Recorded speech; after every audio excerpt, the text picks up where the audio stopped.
The DEA has released a letter indicating that they plan on scheduling Kratom as a Schedule 1 drug, right alongside heroin and other drugs that they deem to have no medicinal value whatsoever. Now, for those of you who haven't heard of Kratom, it is a drug that's actually being utilized by people who have been addicted to either heroin or prescription painkillers, in other words, opioids. And so there's a huge community of people that actually think Kratom is a great way of weaning yourself off such drugs. However, the DEA, through this letter, has proven that they haven't done their research. They don't even really quite know what the drug is, and their approach could actually be very counterproductive. Now, let me give you the details. The notice from the DEA advises that Kratom undergo emergency drug scheduling, a process that would classify 2 of the plant's constituent chemicals to Schedule 1, where it would remain for at least 2 years. Now, that might be extended for another year after the 2 years are up.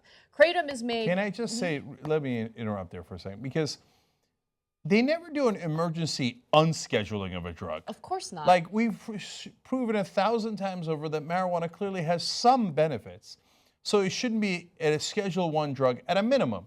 It could be... We, of course, think that it should be decriminalized, but certainly not a Schedule 1 drug that says that there are no benefits whatsoever. But after decades of research, there's no emergency unscheduling of marijuana as a Schedule 1 drug. But the minute there's any kind of drug where the pharmaceutical companies aren't making money, they're like, emergency, emergency. It's not, for the DEA, it's not even necessarily about the pharmaceutical companies. I mean, that might play a role, but I think the bigger issue is, why would they have any interest in legalizing drugs that make their jobs relevant?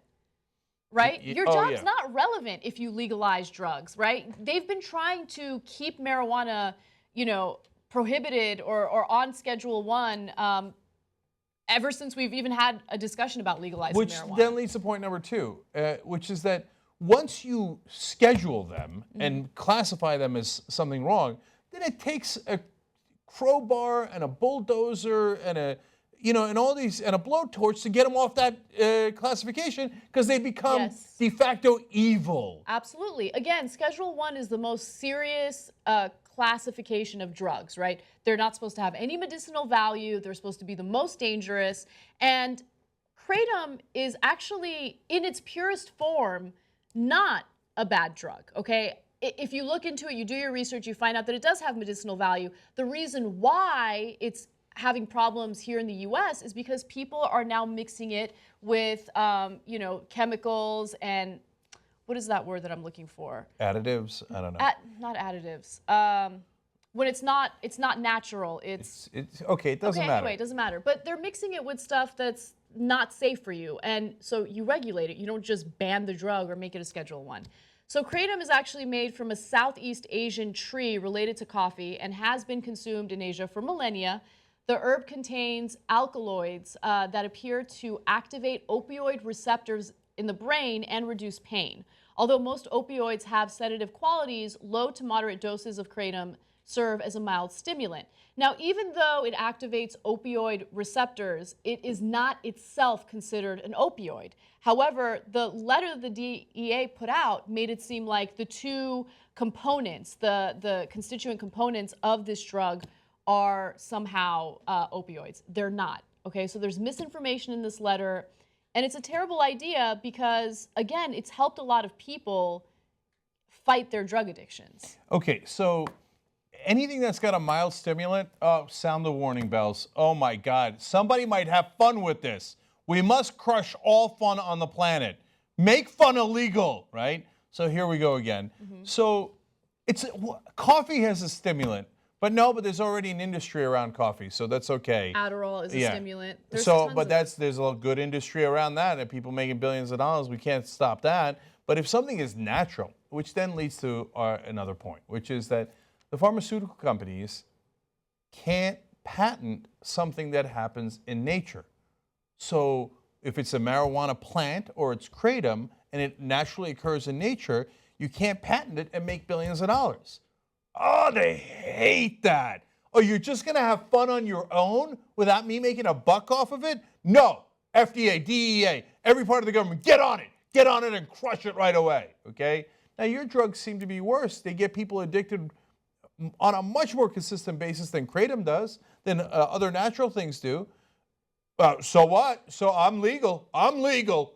I'm not scheduled, right? So, and here, again, back to the emergency scheduling.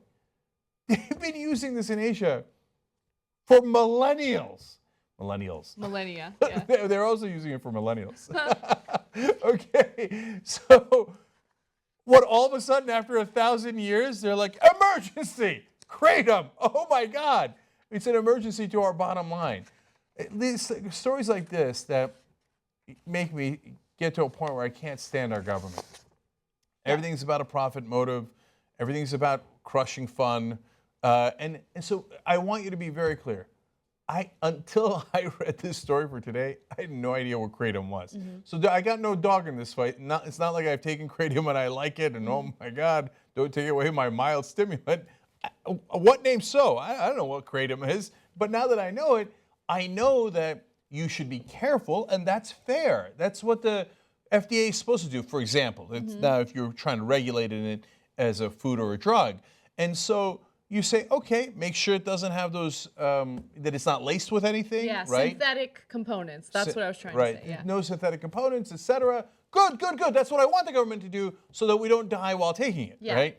But what I don't want the government to do is ban it. Yeah. Okay. And hey, make sure that if you can, some pharmaceutical company can take it, a syringe, and get its internal components, and then double the price, and then multiply it by 20, and then sell it to us, then fine. Otherwise, we're not going to do it. By the way, there's one final part of this story that I think is important to mention. Actually, two parts, very quickly. So again, the cases involving Kratom that led to fatalities also included people mixing with other drugs or taking Kratom that was mixed with synthetic material. So let's get that out of the way, right? So that's the biggest problem. If we legalize and regulate it, I think that we'd be much better off.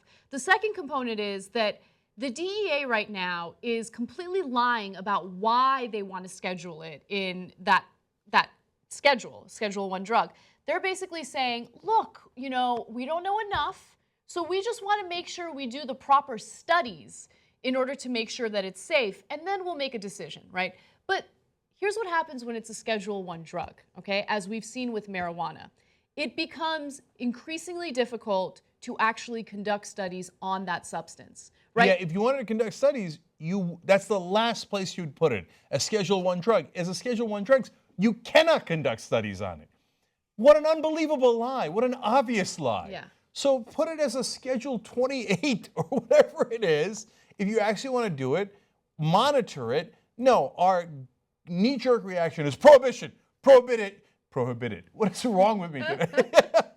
Make sure that it's not allowed, and then once we get back to normal, and 3 years later, we won't have done any studies on it. But when people ask, well, Kratom's been Schedule 1 drug for a long time. I mean, stuff is really dangerous. Some people died on it. Not on it, when people added stuff to it. Yeah. But still, that's it. It's over. It's Schedule 1. Now, good luck. Spend 30 years trying to get it off of Schedule 1. Disaster. Makes someone want to take some Kratom, whatever it is. I mean, I'm not addicted to opioids, but by the way, it doesn't just help wean people off of prescription painkillers or heroin. People take it for their chronic pain, and it's a safer alternative. Oh, then we can't have it at all. Are you kidding me?